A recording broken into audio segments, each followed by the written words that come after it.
What's up, guys? My name's Dan, and I'd like to welcome you to the first ever episode of Cut to the Chase. The point of this channel is going to be just kind of reviewing knives quickly from someone who's used them and just from someone who enjoys knives, kind of the layman's perspective. I'm going to try to focus mostly on budget knives, things that are exceptional quality for, really good values. I did want to take this first episode, though, just to cover, one of my favorite knives that I had to save up for a long time to get, so I'm just kind of proud of it. And this is one of the newer models, so hopefully, someone will get something new out of this. So what we're looking at here today is the Chris Reeve Knives Sebenza 31 Small. This is the new one that they're putting out with the S45 VN blade on it. They're made in Idaho, so they're US made. The handle here is what they called on the website glass blasted titanium.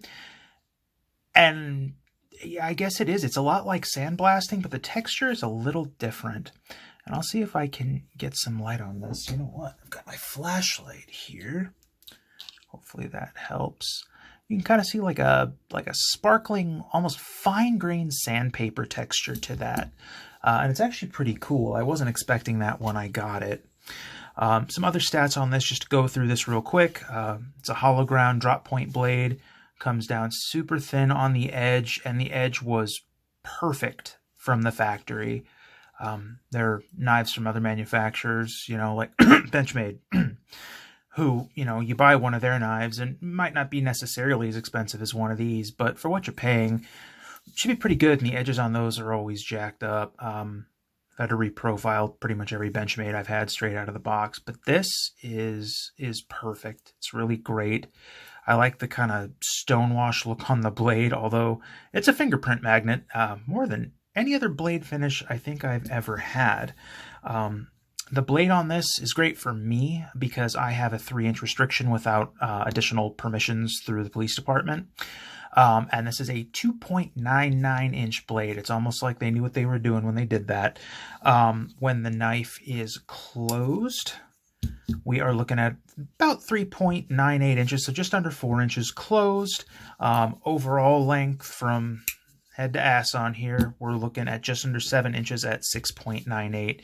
One of the cool things about this, and everyone talks about it, I didn't think it'd be such a big deal, but I really liked it, is how they crowned the spine on this, just kind of rounded it off. Just lots of little attention to details on this that are pretty great. Let me take a moment here. I'm going to show you everything it comes with because, man, Chris Reeve Knives really knows how to do that. So it comes, I'm going to have to move the knife, and this cool cardboard box has all the information right there. The logo here on top, talking about that they use the Crucible CPM powder metallurgy steels. And then let's show you what's inside here. So first thing, you've got this little folder, sticker, warranty card. There's kind of the history of the company back there, their little guarantee. But on the other side, it's essentially a birth certificate for your knife. So it shows here it's the S45 VN with the Rockwell hardness between 60 and 62, drop point blade, and then the type of titanium that they're using on the handle, and exactly when my knife was put together. So December 20th of 2021.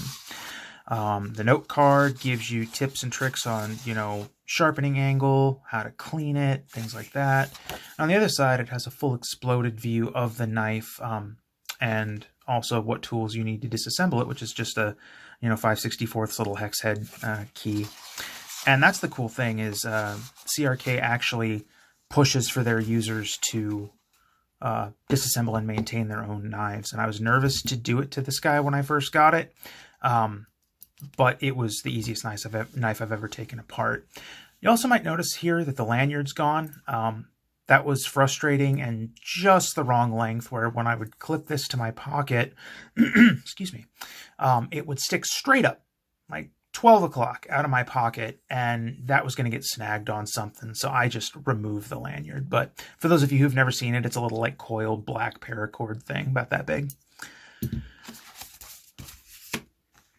So They give you also the proper hex head key for disassembling your knife. There is some blue Loctite in here, which I sort of used. We'll talk about that in a second. Same sort of ambiguous response regarding this fluorinated grease that they give you. I like that they do it. I don't necessarily like the product. And then the last thing, what I'll probably use as the backdrop, is the knife comes wrapped up in this cool navy microfiber cloth with the Chris Reeve logo on it. So, a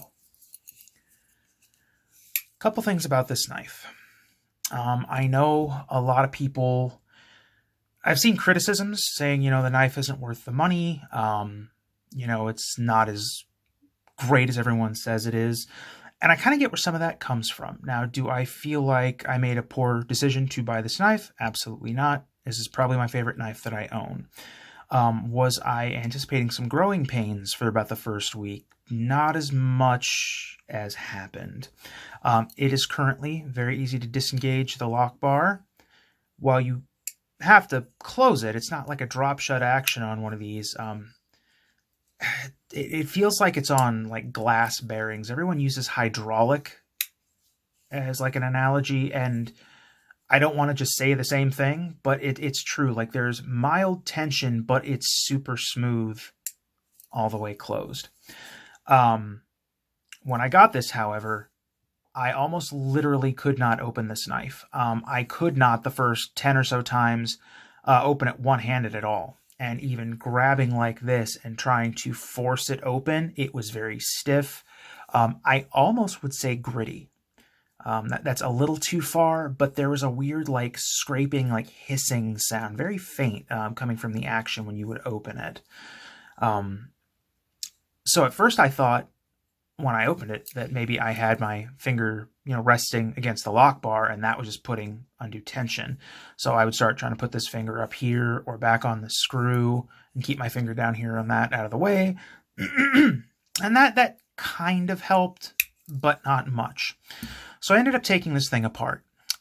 First thing I did notice is that on the washers there was some like, not black gunk. It's, if you've ever used any kind of like metal polish that takes it off and your rag turns black, it's kind of like residue from that. Not a lot, but it was there. So I wiped that off, cleaned up the inside of the knife, and then I followed the lubrication instructions that Tim Reeve put in his video on disassembling and reassembling these.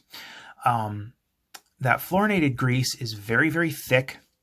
And while I think it made the action smoother when it would open and close, it didn't reduce the force needed to open and close it. And it really wasn't quite what I had been led to expect. However, the positive, there was a very easy fix for this. I did see it in a YouTube video from another gentleman. If I can remember the video, if I can find it, I'll link it. I'll just have to see if I can find it. But if we open this guy up, a little bit off there, I found this really high-tech, super useful tool that I don't think many people know about. And it's called a toothpick. Yeah, it's just this little wood toothpick. But I'm going to use this as a pointer. So in here, you can kind of see the detent ball right there. So what I did is I took some oil. It's actually a CLP that I use for my firearms. It's actually, because it's great, I'll show it. It's called Cleanse Oil. You can get it on Amazon. I'm still fairly new to it, but this works better than anything I've ever used. So it's not aerosol, it's just liquid. So I unscrewed the top, took the toothpick, just kind of dipped it in there until like a little bead formed on the end of the toothpick. And I just kind of dabbed it right on top of that detent ball. I let that just sit for a few minutes. Then I just kind of worked the action, just held it open, close, for a little bit. And over the span of a couple of days and a little bit of workings, it loosened up. So at this point, it's very easy for me. I've seen people on forums say that you know, in that typical like armchair commando that lives in their mom's basement and subsists on Cheetos and Mountain Dew. They say, oh, you're just a bitch if you can't open close these knives. You know, you're just a pussy. Okay. Well, my thumbnail has no innate concept of masculine or femininity or being a bitch or anything like that. And I open and close a lot of knives. It literally tore chunks out of my thumb, and I had to stop using the pad of my finger, even though I fidget with knives every day. It's one of my biggest hobbies. And this kind of spiked thumb stud here, just, you can even see like that's where I put it, and it just chewed up the thumbnail. At this point, I can kind of use the pad of my finger to flip it open. It's pretty easy. But early on, if we look at it from kind of like this angle, I was having to just push my thumb down in there, and just the space my thumb occupied would kind of displace the blade.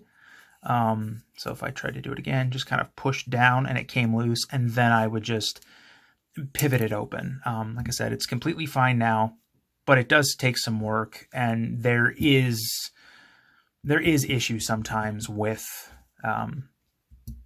the force needed on these, I guess. Now, one thing I heard a lot about the 31s is that there was a lot of cases of lock rock or blade play. This thing, rock solid in every direction. It doesn't move at all. After I disassembled this, I put it back together, and I did use blue Loctite, but not the stuff that came with the knife. I don't know why, I just don't like it. What I always use, and this stuff is great if you don't know about it, it's blue Loctite in like a stick form. It looks like those, it has the same consistency too with the glue sticks you had as a kid. Like rub it on the posters or whatever. So I like that, and I did use that to secure everything, and it's good to go now. Do I think it's worth it? Yes, for me it was. I could understand why some people might think otherwise. I think it's a great knife. I think it's really well built. It's quality. $375 is what the basic small version's going for. I was originally planning on getting the one that had the gold thumb stud, lanyard, pin, and the tube and all that, with the Massacre ebony inlays, but I just couldn't bring myself to spend almost $600 on like the small version of this knife. And then I kind of realized I like the titanium and the blue together anyway. So I waited longer to get one of these. I found one of the ones with the ebony wood in the handle, but I just decided to go with that. And this kind of brings me to the last thing I want to talk about is I want to talk about where I got this. I'm not affiliated in any way with this company. They don't know me from Adam. I just had a very pleasant experience with them a couple times now with a couple knives. And this place is called, see if I can get that to zoom in. It is southernedges.com. On the back, the gentleman who I'm assuming owns or manages the place has his information. What I like about this is they seem to have stock of a lot more knives that are typically out of stock everywhere else. And when the notification came up that one of these was available, I started getting them from like 6 different retailers I had signed up with. I got the one for this about 3 days before anyone else. And that includes like Knife Center, Blade HQ, all those. This guy like right away was like, hey, we got some if you want one. But the thing with them is they do layaway. I am by no means a rich individual, as I know a lot of other people aren't. So but wanting and being able to spend like $375 straight out of pocket, like getting that notification, a lot of people can't do that. But I was able to put this on layaway when that happened and make payments. And then once I paid it off, he sent me the knife. No extra interest charges, no layaway fees, and it was either 120 or 160 days to pay it off. Not all of their knives can do that. And on the website, it'll even say like, you know, not eligible for layaway. But if it doesn't say it, I guess you can, because that was the case with this one. But the prices were good. The communication was good. Every time I made a payment, I got a friendly email back saying, hey, thanks. You know, here's how much you've paid so far. Here's how much you have left. We thank you for your business. And that's just general customer service. But at the same time, we all know how much customer service sucks. People don't know how to interact with like civility anymore. And I'm talking on both sides of the counter. So I've worked customer service and retail. Matter of fact, that's part of what I do right now. So I understand customers can be dickbags. You don't necessarily want to deal with them. And then vice versa. If you walk into a store and you're fine and the person who comes to help you is just being an asshole, it's totally unpleasant. Never had anything like that here. I didn't even feel just like another customer. So even if that was like an automated message, I'd still go back, on top of just the convenience of being able to do something like that. So that's where it came from. That's how much it is. I love this knife, and I'm almost glad I didn't get a large too, because I thought about maybe getting a large, but small is a subjective term. That's what she said. But this is damn near as big as, you know, some of my, or well, all of my Benchmade bug outs. There's very, like the bug out I think would come out to maybe like here, but this is almost the same size as a bug out. And while the bug out's not a, you know, super small knife, it's not huge either. But this being small, I had looked at the dimensions and somehow I was expecting it to be smaller. But long story short, Sebenza 31 small, S45 VN, titanium handle, base model, $375. Got it online. That's about all I have, guys. I appreciate you sticking with me till the end, especially with this being, you know, my first review. But stick around. I'm having fun doing this, and I will have some more information up soon on different knives, especially some budget-oriented ones that I still think are absolutely phenomenal, and I will still carry as much, if not more, as this. But thank you again. Like if you like the video, subscribe, click the bell, any of the other YouTube cliche crap. If anyone wants to do that, it's appreciated. Any questions, drop it in the comments, and I will do my best to reply. Have a great night.